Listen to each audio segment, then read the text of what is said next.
Аққұдық кенті бұрын үлкен металлургиялық станция деп аталатын. Қаланың бұл бөлігінде қазіргі таңда 20-ға жуық отбасы тұрады.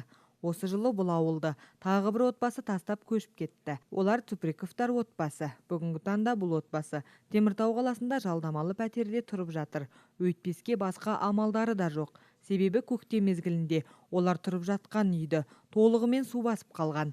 Тізеге дейін жеткен судан кейін бұл үй тұруға жарамсыз деп жарияланды. В марте у нас затопило дом. Наурыз айында біздің үйді су алып кетті. Бұрында су үйдің жанына дейін жететін еді. Алайда биыл су үйдің ішіне кіріп су тізеге дейін жетті.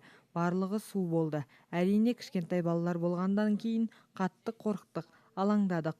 Бұл үйде біз 15 жыл бойы тұрып келдік. Оңай болған жоқ.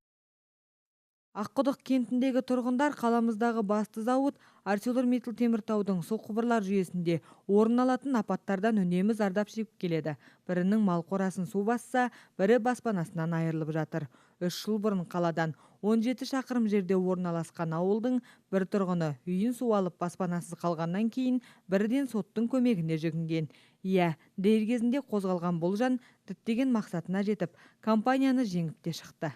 Цуприковтар отбасы да дәл осындай амалмен өздеріне келген залалдың өтемақысын өндіріп алғысы келді. Алайда ArcelorMittal Теміртау келтірілген зиянды ерікті түрде өтеу туралы хаттарына жауап бермеді. Сарапшылар үйді, заттарды, басқа жиһаздардың жай-күйін бағаланнан кейін балаларының болашағын алаңдаған Анастасия Цуприкова сотқа шағымданды. Дальше мы, наверное, в истерике какой-то пытались вытащить эту воду ведрами из дома. Сасқанымыз соншалық үйдегі суды шелекпен тасыдық. Иә, қазір еске алсақ күлкіміз келеді. Бұл ісімізден еш пайда болмайтынын білсек те солай істедік. Үйден айырылу оңай емес. Кейін Арселорға хат жаздық. Олар келді, үйдің жан-жағына құм септі. Алайда бұдан еш пайда болмады.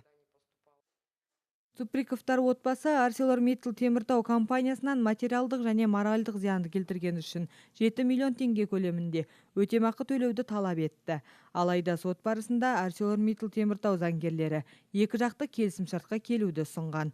Ақыры екі тарапта бір келісімге келіп, қараша айының екінші жартысында металлургиялық зауыт тұрғын үй сатып алып беретін болып шешті. 10 желтоқсан күні Анастасия Цуприковаға 4 бөлмелі үйдің кілті табысталды. Мы просили, чтобы нам оплатили материальный ущерб и моральный. Біз соттан зауыттың моральдық және материалдық зиян үшін өтемақы төлеуін талап еттік. Барлығын сарапшыларды шақыртып бағалаттық. Бәрі заңды тұрғыда өтті. Моральдық өтемақы сұрауымыздың себебі бар. Анамның жүрегі ауырады. Оған оңай болмады.